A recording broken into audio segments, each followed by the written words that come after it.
미국을 주제로 담은 영화들이 많이 제작되었습니다. 그 중에 저는 개인적으로 잊지 못하는 영화가 하나 있는데요. 이 1998년도에 개봉한 영화입니다. 여러분 잘 아시는 라이언 일병 구하기라는 영화가 있습니다. 2차 세계대전을 배경으로 한 이 실화를 바탕으로 제작된 영화인데요. 여러분 줄거리는 이렇습니다. 전쟁 중에 내 아들을 전쟁에 보낸 한 어머니가 있습니다. 그런데 그 내 아들 중에 세 아들이 전쟁 중에 전사하는 거예요.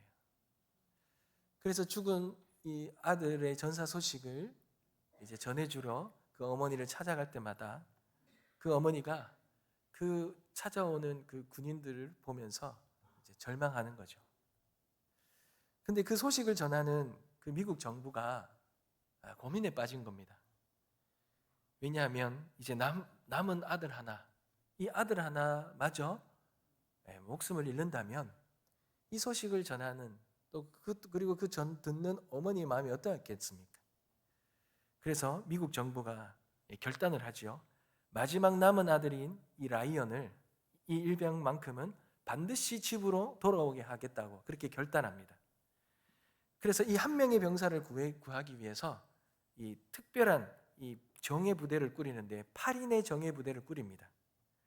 그리고 라이언이 정확하게 어느 전장에 있는지는 알지 못하지만 그 라이언을 구하기 위해 명령을 내려서 보냅니다. 근데 그 여러 가정 가운데서 여러 부대원들이 목숨을 잃습니다. 그리고 치열한 전투 속에서 결국 그들은 그 라이언을 찾아내면서 그를 무사히 그 어머니께 귀환시키죠. 근데 여러분 잊지 못하는 것은 이 영화의 마지막 장면입니다. 이렇게 귀환한 이 라이언이 이제 노년이 되었어요. 그래서 자신을 구하려다가 찾으려다가 죽어간 그 전우들의 묘 앞에서 울면서 이런 말을 합니다. 내가 그 희생에 합당한 삶을 살았기를 바란다. 자신의 이 목숨을 구하기 위해 죽어갔던 그 전우들의 묘 앞에서 자신의 이 삶이 그들의 희생이 헛되지 않고 그들의 희생에 합당한 삶을 살았기를 바란다 라는 그 말로 이 영화가 마무리되지요. 여러분, 세 명의 자식을 다 잃은 이 한 어머니를 위해서 이 마지막 남은 한 아들을 살리기 위해 목숨을 건 이 전우들, 그 전우들의 이야기, 그리고 그 모든 노력, 그들의 희생, 목숨까지도 희생하면서 그 하나의 생명을 구한 이야기, 이것이 바로 이 영화의 이야기라는 거예요. 여러분 어쩌면 이 이야기가 좀 이해되지 않은 이야기일 수 있습니다. 여러분 한 사람을 살리기 위해서 여러 사람의 생명을 사지로 몰아넣는 것이 과연 이해가 되느냐, 합당하냐 이렇게 생각할 수도 있습니다. 그런데 여러분 저는 이 장면을 보면서 예수님의 말씀이 떠오릅니다. 너희 중에 어떤 사람이 양 100마리가 있는데 그 중에 하나를 잃으면 그 잃은 것을 찾아내기까지 찾아다니지 아니하겠느냐. 내가 너희에게 이르노니 이와 같이 죄인 한 사람이 회개하면 하늘에서는 회개할 것 없는 99보다 더 기뻐하리라. 사랑하는 성도 여러분, 하나님께서는 바로 이 한 영혼을 그 어떠한 것보다 더 소중하게 여기시고 이 한 영혼을 찾는다는 것, 99이 안전해도 이 한 명이 없으면 마음이 편치 아니하시고 그 한 영혼을 찾으시고 얼마나 귀하게 여기시는지, 얼만큼 그 한 영혼을 사랑하시는지 그 주님의 마음이 잘 드러나는 영화이고 말씀이라는 거죠. 사랑하는 성도 여러분, 저는 오늘 이 본문 말씀을 통해 우리가 주님의 마음을 알기를 소망합니다. 그리고 주님의 그 마음이 우리 가운데 온전히 임하길 간절히 소망합니다. 여러분 오늘 본문 1절 말씀을 한번 보십시오. 모든 세리와 죄인들이 말씀을 들으러 가까이 나왔다 그러죠. 주님께서 오늘 우리에게 이 잃어버린 양의 이 비유를 하시기 전에 주님은 한 장면 속에서 어떤 사건 속에서 있는 것을 보게 됩니다. 여러분 한번 가만히 상상 한번 해보십시오. 여러분 당시 사회에서 가장 멸시받던 사람들이 예수님께로 몰려왔습니다. 바로 세리와 죄인들이죠. 이들이 예수님의 말씀을 들으러 예수님께로 몰려온 거예요. 여러분 세리가 누굽니까? 세리는 로마 정부를 위해서 세금을 걷는 유대인들입니다. 근데 이 유대인들이요, 정해진 세금보다 더 많은 세금을 거두고요, 정해진 세금은 내고 로마 정부에 내고 나머지는 자신들이 다 착복한 거죠. 그러니까 동족을 착취해서 로마에 협력하는 매국노처럼 그렇게 여겨졌습니다. 유대인들이 볼 때 이 세리가 어떻게 여겨졌겠습니까? 세리들은요, 가장 저급하게 취급하는 개되지만도 못한 존재로 이 세리를 여겼던 거예요. 죄인들은 어떤 사람입니까? 죄인이라 불린 사람은 누구냐라는 거죠. 여러분 오늘날 우리가 생각하는 이 죄인과 좀 개념이 다릅니다. 당시의 죄인들은요, 창기와 도둑과 사기꾼과 강도 같은 사람들이 사회의 가장 밑바닥에서 살아가는, 가장 정죄하는 그런 사람들이죠. 그러니까 율법을 지키지 않고 회당에도 나오지 않는 사람들입니다. 그러니까 율법을 지키고 회당에 나오는 이 경건한 유대인들을 보기에는 함께 상종할 수 있는, 함께 말을 걸거나 함께 같이 앉아 있거나 상종할 존재가 아니라는 거예요. 그런데 이런 세리와 죄인들이 예수님의 말씀을 듣기 위해 몰려왔다라는 겁니다. 여러분 이들이 왜 예수님께 몰려왔겠습니까? 여러분 예수님만이 이들을 정죄하지 않았기 때문입니다. 이들의 모습과 이들의 죄를 정죄하지 않고 판단하지 않고 인간으로 대해 주셨기 때문에 그렇습니다. 여러분 2절 한번 보십시오. 바리새인과 서기관들이 수군거려 이르되 이 사람이 죄인들을 영접하고 음식을 같이 먹는다 하더라, 이렇게 말하죠. 여러분 바리새인과 서기관들이 볼 때는 이것은 정말 경노할 만한 일입니다. 당시 유대 사회에서 함께 식사한다는 건요, 그냥 단순히 식사한다는 의미가 아니에요. 친구로 받아들인다는 거고요, 인격적으로 교제한다는 의미입니다. 여러분 한번 상상을 해보십시오. 예를 한번 들어보겠습니다. 바리새인들은 손을 씻지 않는 사람들과 식사하지 않습니다. 율법으로 부정한 음식을 먹는 사람과는 상종하지 않습니다. 그런데 그런 손도 씻지도 않고 율법적으로 부정한 음식을 함께 먹고 마신다는 거예요. 상상을 한번 해보십시오. 여러분 이 바리새인과 죄인들은 전혀 그런 일들이 있을 수 없다고 생각했어요. 왜요? 자신들은 그런 세리와 죄인 같은 존재가 아니라고 생각했기 때문에 그렇습니다. 근데 예수님은 달랐어요. 여러분, 주님이 이 땅에 오신 이유가 무엇입니까? 누가복음 5장 31절과 32절에 보면 건강한 자에게는 의사가 쓸데없고 병든 자에게라야 쓸데가 있나니 나는 의인을 부르러 온 것이 아니요 죄인을 불러 회개시키려 왔노라. 여러분 주님이 이 땅에 오신 이유가 바로 이 세리와 죄인들을 함께 먹고 마시기 위해 오셨다라는 거예요. 의사는 건강한 사람에게 가지 않습니다. 병든 사람에게 갑니다. 마찬가지입니다. 예수님은 스스로 의롭다고 생각하는 사람이 아니라 자신이 죄인임을 아는 사람에게 오셨습니다. 왜요? 예수님의 시선은, 예수님의 마음은, 예수님의 이 땅에 오신 목적은 바로 이 병든 자, 잃어버린 자, 이들에게 있었기 때문에 그렇습니다. 사랑하는 성도 여러분, 한 영혼, 하나님을 떠나 있는 이 한 영혼을 위하여 주님이 오셨어요. 예수님은 스스로 의롭다고 여기는 바리새인들을 책망하시고는 이 자신을 이 죄인이라고 인정하고 회개하는 이 자들에게 은혜의 식탁을 베풀어 주신 것입니다. 사랑하는 성도 여러분, 오늘 이 본문이 우리에게 주는 좋은 질문이지 않습니까? 여러분, 우리는 어떤 자들을 품고 있습니까? 어떤 자들과 함께하고 있습니까? 어떤 자들과 교제하고 있습니까? 어떤 분들은 이러더라고요. 교회에 와서 교회에 왜 이렇게 환자들이 많냐? 다른 말로 하면 죄인들이 많냐라는 거죠. 여러분, 병원에 가서요. 왜 이래 병원에 이 환자들이 많냐? 이게 맞는 말입니까?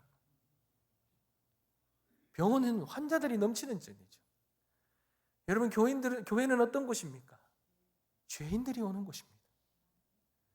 하나님이 이 땅에 의인들만 있다면 왜 교회를 만드셨겠습니까? 하나님이 이 땅에 교회를 세우신 이유는 죄인들, 하나님이 잃어버린 자들을 주님이 부르시기 위해 이 땅에 교회를 세우셨다는 것이죠. 그러니 우리의 마음과 우리의 시선은 어디로 가야 하겠습니까? 주님이 바라보시는 그 시선과 그 마음이 우리의 시선이 돼야 되지 않겠습니까? 여러분, 바리새인들은요, 이런 주님을 전혀 이해하지 못했어요. 그래서 주님이 이 바리새인들에게 이 모든 것들을 이해하기 위해서 한 가지 비유를 드십니다. 그 비유가 바로 이른 양의 비유죠. 여러분, 3절과 4절 여러분 다 같이 한번 읽어볼까요? 읽겠습니다. 시작. 예수께서 그들에게 이 비유로 이르시되 너희 중에 어떤 사람이 양 100마리가 있는데 그 중에 하나를 잃으면 99마리를 들에 두고 그 잃은 것을 찾아내기까지 찾아다니지 아니하겠느냐. 아멘. 여러분, 양 100마리를 기르는 목자가 있었습니다. 어느 날 저녁에 양이 세어보니 99마리밖에 없는 거예요.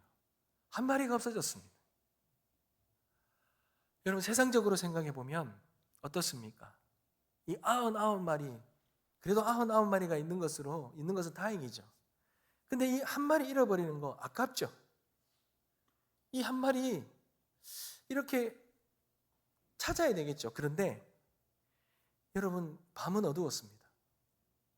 그리고 곳곳에 들짐승들이 있습니다. 이 양을 찾으러 가는데 함께 할 사람이 없어요. 목자가 혼자 나서야 됩니다. 너무 위험하지 않습니까? 그래서 99마리, 그래도 한 마리 아까웠지만 그래도 9마리는 있기에 또 99마리를 두고 갈 수가 없잖아요. 그러니 이 9마리를 돌보는 것이 어찌 보면 당연할 수 있습니다. 그러나 여러분, 선한 목자는 다르지요. 99마리를 안전한 우리에 두고요, 그 잃어버린 그 한 마리를 찾아 나서는 것이 바로 선한 목자입니다. 밤새도록 산과 들을 헤매며 찾습니다. 가시덤불에 걸려 상처를 입으면서도 절벽 아래까지 내려가면서도 찾습니다. 절대 포기하지 않습니다. 왜 그렇습니까? 여러분, 그 양이 목자에게는 전부이기 때문에 그렇습니다. 99마리는 가지고 있어도 한 마리가 없으면요, 마음이 편치 않은 거예요. 한 마리만 없어도 다 잃어버린 겁니다. 여러분, 하나님께서 영혼을 어떻게 바라보시는지 이 비유를 통해 잘 말해주죠. 여러분, 4명의 자식 중에 3명이 잃었어요. 전쟁터에서 잃었어요. 1명은 살아있어요. 근데 그 어미의 심정은 어떻습니까? 반대로요, 3명이 살아있어요. 그래도 1명을 잃어버렸어요. 어미의 심정은 어떻겠습니까? 다 잃어버린 거 아니겠습니까? 라이언 일병을 구하기 위해서 정부가 전력을 다하는 것처럼 그런 정예부대를 만들어서 그들을 희생시키면서까지 그 영혼을 구원하기 위해, 그 사람을 살리기 위해 그렇게 결단하는 것처럼 여러분, 주님도 단 한 사람, 단 한 영혼을 살리기 위해 여러분 십자가를 지셨습니다. 요한복음 10장 11절에 나는 선한 목자라. 선한 목자는 양들을 위하여 목숨을 버리느니와. 여러분, 주님 자신을 말하는 것입니다. 여러분, 잃은 자를 찾는 여정이요, 얼마나 위험하고 얼마나 큰 대가를 치러야 되는지 모릅니다. 라이언을 찾으러 나선 이 병사들은 엄청난 대가를 치르지 않습니까? 총알이 날아오고 포탄이 터지고 동료가 눈앞에서 죽어갔습니다. 그럼에도 그들은 그 라이언을 찾는 그 임무를 포기하지 않았습니다. 여러분, 우리의 신앙도 마찬가지지 않습니까? 한 사람을 살리는 데에 얼마나 많은 기도의 눈물이 필요하고, 얼마나 많은 헌신이 필요하고, 얼마나 많은 인내가 필요합니까? 여러분, 우리 교회 안에서, 우리 가정 안에서 잃어버린 영혼들을 찾아보셨을 것입니다. 여러분, 이 교회에서 멀어진 가족들, 상처받은 지체들을 그렇게 주님께로 인도해 보려고도 해보셨을 것입니다. 여러분, 그것이 쉽습니까? 쉽지 않죠. 얼마나 어려운지 모릅니다. 그러나 여러분, 하나님은 그 한 사람을 그런 엄청난 대가를 지불해야 됨에도 불구하고 하나님은 포기하지 않으십니다. 하나님은 그 잃어버린 한 영혼을 찾고 품고 기뻐하시는 분이 우리 하나님이십니다. 여러분, 우리 하나님 그 영혼을 찾는 것 얼마나 기뻐하십니까? 여러분, 5절 6절입니다.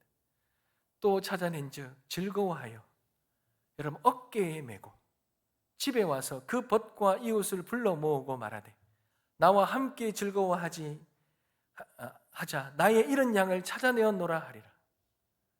여러분, 양을 찾았습니다. 발견했습니다. 목자가 어떻다고 합니까? 여러분, 절대로 꾸짖지 않습니다. 어디에도 꾸짖었다는 말이 나오지 않습니다. 너 때문에 너 찾는다고 얼마나 고생했는지 아느냐? 절대로 화내지 않습니다. 오히려 기뻐하십니다. 얼마나 기뻐하시면 어깨에 맵니다. 어깨에 메고 집으로 돌아옵니다. 여러분, 양이 길을 잃고 얼마나 많이 헤맸겠습니까? 얼마나 지쳐 있었겠습니까? 얼마나 상처받고 배고프고 얼마나 무서웠겠습니까? 목자는 그런 양을 책망하지도 않고 그 지친 양을 어깨에다 메고 그렇게 집까지 옵니다. 여러분, 그 집에 돌아오는 그 발걸음이 얼마나 기뻐했겠습니까? 그 기쁨을 혼자 누릴 수 없어 사람들을 초청합니다. 나와 함께 즐거워하자. 나의 잃은 양을 찾아내었노라고. 여러분, 그렇게 기뻐한다고 합니다. 주님은요, 하늘에서 잔치가 벌려진다고 합니다. 큰 기쁨이 울려 퍼진다고 합니다. 그렇게 기뻐하신다는 겁니다. 사랑하는 성도 여러분, 여러분, 이 비유를 통해서 무엇이 가장 먼저 생각이 듭니까? 우리 주님의 그 놀라운 한 영혼을 향한 사랑, 그 사랑이 느껴지지 않습니까? 그러면서 또 하나 드는 생각이 있다면, 여러분, 그 잃어버린 영혼이 바로 우리라는 거예요.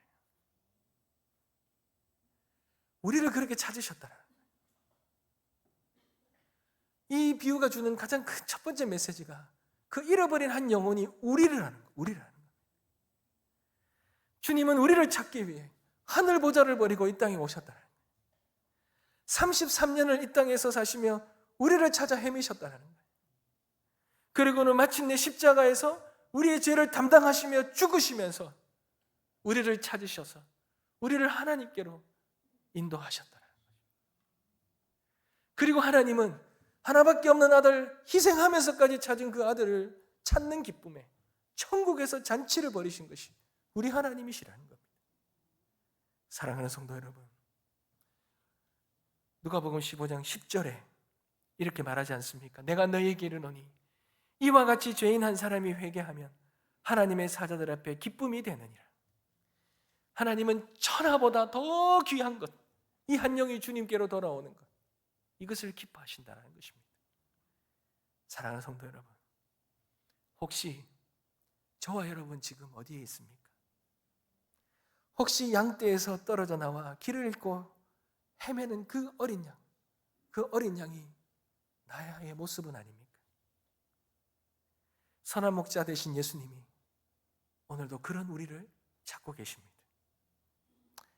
아니면 그렇게 찾아주셔서 그 놀라운 은혜를 우리가 받았고 우리가 그 은혜를 누리며 그렇게 살아가고 있지는 않습니까? 아니면 그 은혜를 잊어버리고 살아가고 있지는 않습니까?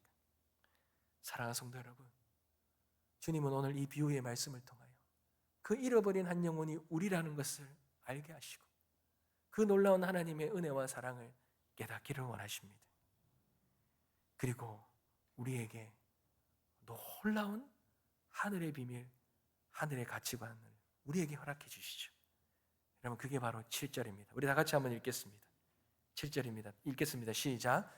내가 너희에게 이르노니 이와 같이 죄인 한 사람이 회개하면 하늘에서는 회개할 것 없는 의인 99으로 말미암아 기뻐하는 것보다 더하리라.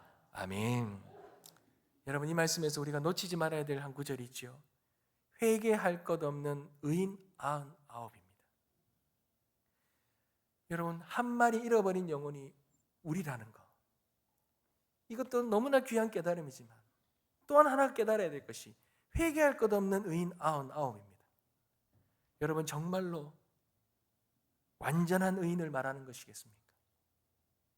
성경은 분명히 말합니다. 로마서 3장 10절 말씀에 의인은 없나니 하나도 없으며 모든 사람이 범죄하였으며 하나님의 영광에 못 미쳤다, 미치지 못하였다라고 말하고 있습니다. 그러니 하나님 앞에 완전한 의인은 아무도 없다라는 거예요. 그렇다면 예수님이 말씀하신 회개할 것 없는 의인 99은 누구를 가리키는 것입니까?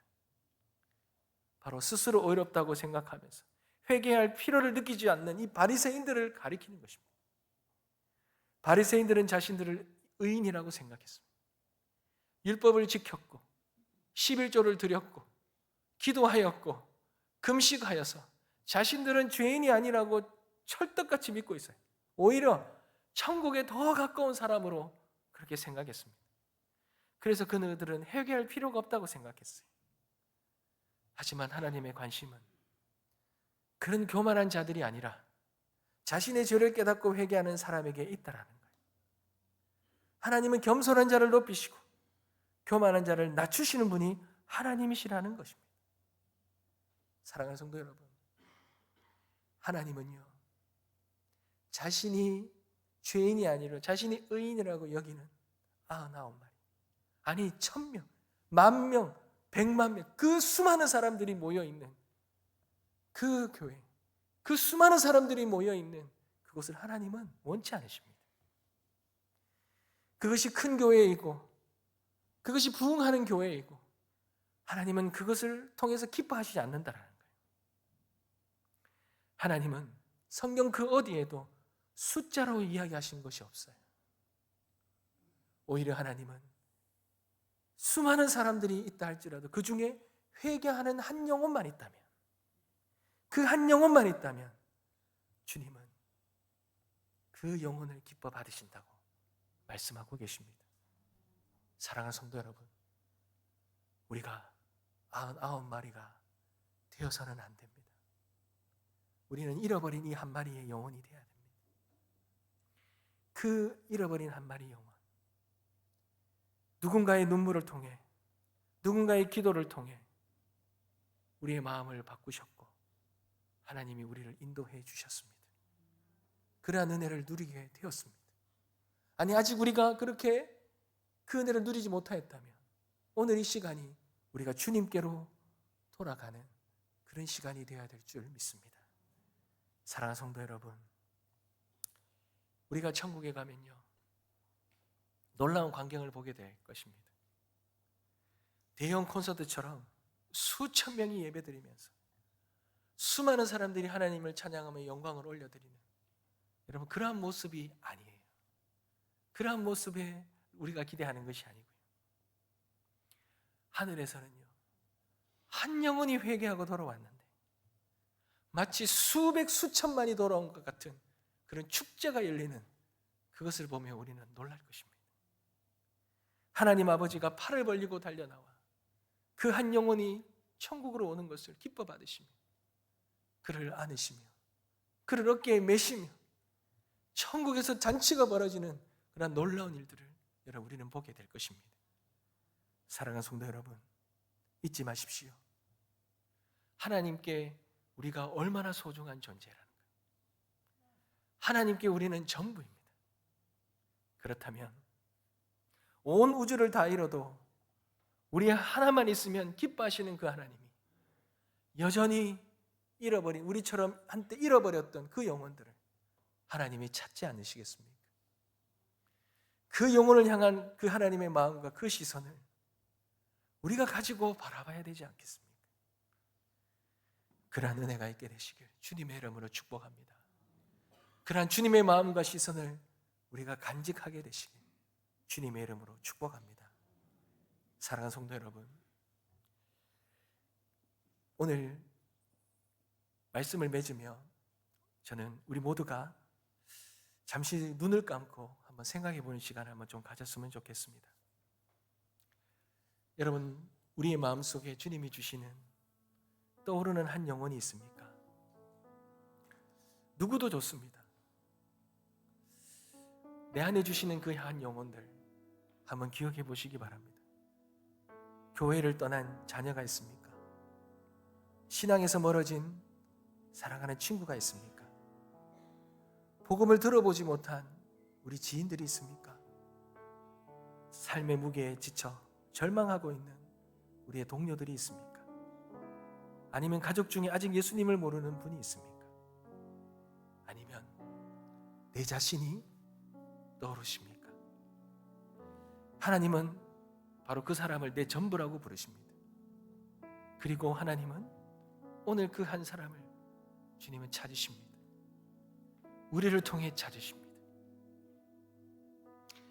라이언은 구조될 수 있었지만 사실은 스스로 길을 찾지 못했잖아요.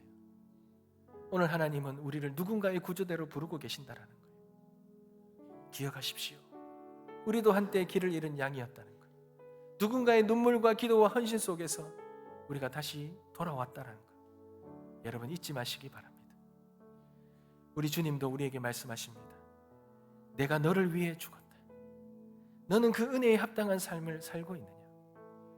라이언이 자신을 살리기 위해 죽은 그 동료의 전우의 묘지 앞에서 고백했던 것처럼 그의 희생에 합당한 삶을 살았느냐?